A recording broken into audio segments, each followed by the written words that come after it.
Today, I will be recreating Hollow Knight Silksong but in 3D, which of course includes Hornet, the environment, and a special boss fight at the end. To get started with this project, I'll first need to create our player, Hornet. I will be using Blender to create our model, but first, we'll need a reference. So I bought Silksong, played it for like 6-7 hours, and then I got straight to edging. I came across some questionable fan art, like, what even is this? But I eventually settled on this masterpiece. After importing the picture, I got to work on modeling the head. It ain't much yet, but I then continued designing the body as well as the dress. I also designed the needle and rigged everything up so we can create the animations. And with everything done, this is how it turned out.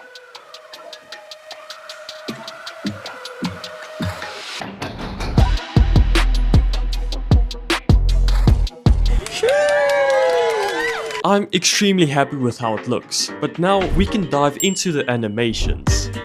I will be animating at 12 frames to keep that feel of the original art. We can then divide Hornet's run animation into these 3 parts. At the start of the run, Hornet dives forward, then she transitions into a running cycle, and whenever the player switches direction, she dives backwards. We can then also create the animations for the jump and the attack. With Hornet's design and animations complete, we can then switch over to our game engine, Unity. While a realistic Hornet does look kinda cool, I still wanna stick to the original hand-drawn design. So I downloaded a toon shader and applied it to our model. It's also about time I decided which type of POV would work best. We could of course go with a first-person view or a traditional third-person camera, but considering the game style, I eventually settled on a third-person top-down view. With this in mind, I started working on the movement. But Hollow Knight's movement is a bit different from regular platformers. Usually, the player will hold down the right and the I coded the logic and set up the animation tree, and this was the result. Yeah, so remember how I animated everything at 12 frames per second? Well, in Unity, that seemed to be a big no-no, as the engine will try to interpolate and smooth out the animation, which leads to this. So I had to go back and fix all the animations. It still turned out pretty decent, I think. I then created the effects for the attack, but they don't have much use without anything to hit. So it's time we start adding enemies. I was fortunate enough to have come across an extremely talented artist named Brandon Ehrman, who somehow managed to create a 3D model of every single bug from the first game. And the models are incredible. And free. Don't mind if I do. Yeah, boy. I then downloaded the Mossfly and got to work on the enemy logic. The enemy will track Hornet down once close enough, and with a bit of white particles, we can add some juicy feedback to our hits. Hornet should also receive silk whenever she hits an enemy. Luckily, we can just use the same UI. So I drew all the animations, and now hitting an enemy will also give us silk. We do have a problem though. Currently, Hornet can't really take any damage. So I also drew the health icons with all the matching animations. As for the amount of health, I was thinking in line of, I don't know, maybe 6-7. Once the player takes damage, the game will freeze for a short moment, followed by a flash effect. Since we have both the silk and the health bar added, we should also add the heal animation. This is a bit more tricky since Hornet has strings that does whatever this is. So in Blender, I modeled a string and made it move along a curve. Initially, this did not work because of, well, so I had to manually rig and animate this entire thing by hand. Yeah. I also made an animation for Hornet posing, and with that, this is how the heal animation looks. Pretty slick, or should I say pretty silk. This brings us onto a traversal mechanic that you either hate or dislike. Pogoing. This mechanic alone has enraged just about every player. So, of course we gotta add it to our game. I first created the animation for the downward slash, followed by the sick backflip roll. We can then add a slash effect in Unity. I did encounter a problem though. Usually the player holds down to strike downwards, but this is a 3D game. So, of course, I had to design the world's first 4-dimensional joystick. So now we can... What is this? So we can now strike downwards. We'll also need some orange balls to pogo off of. So in Blender, I modeled them and added them to Unity as well. We can then animate a slight bounce for when it struck. And now, it's pogo time. It turned out pretty sick. Now we can move on to the environment. I'll first be creating the starting area, Moss Grotto. I started off by sculpting out the terrain to match that of the starting zone. We can then apply a terrain texture to it, followed by a grass renderer to give it that soft touch. For the bush, I simply modeled a round leaf and placed it across a sphere. We can then apply a texture to closely match that of the game. I did the same for a couple of stones. We can spread this across the level and add some overhead shadows. We can also spice up the background with a bit of foliage. A distinct feature of this area is the cage.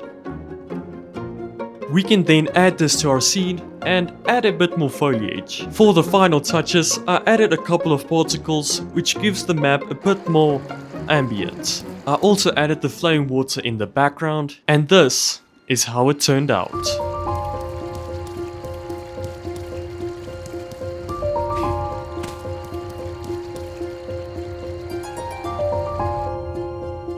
For the next part of the environment, I wanted to recreate the Bell Station, as I'll be creating the Bell Beast boss fight as well. So I modeled a couple of bells and laid them across to create the floor.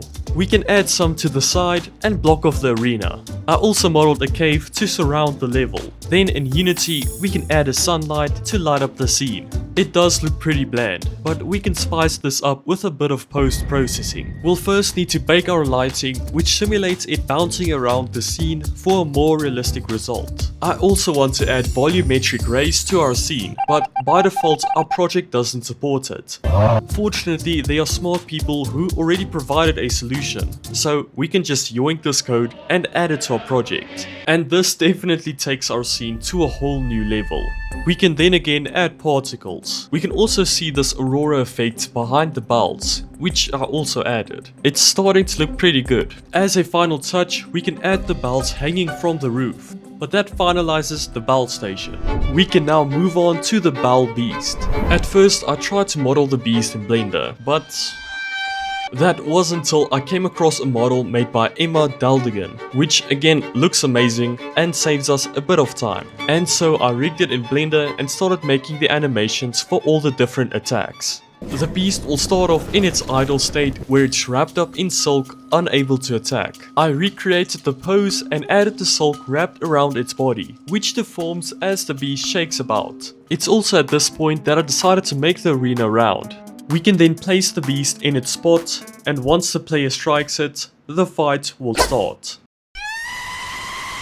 Once the fight starts, the beast first dives into the ground. To make this look more convincing, we can use particles and a camera shake to give it the dive impact. From here, it can do one of 3 attacks. The first is this ram attack, where the beast will resurface, ram forward and dive back down. For the resurfacing, we just have it choose a random point in the arena. We can also see the ground shake with smoke emitting to give the player a heads up. So I recreated that same effect in 3D, then we just have it face our player for the attack, and to give the attack more weight, we can add some more bell particles and smoke.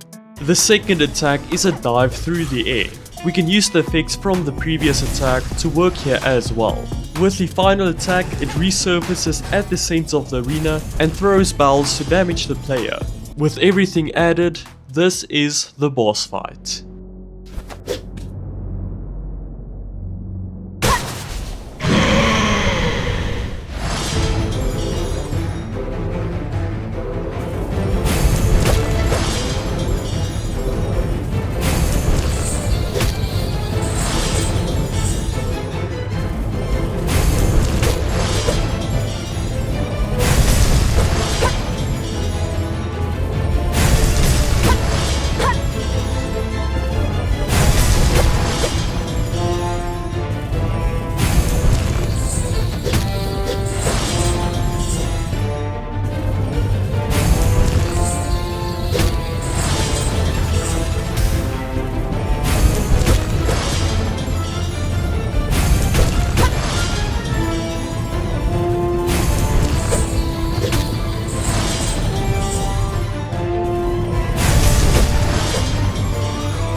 It was at this point in the project that I realized something.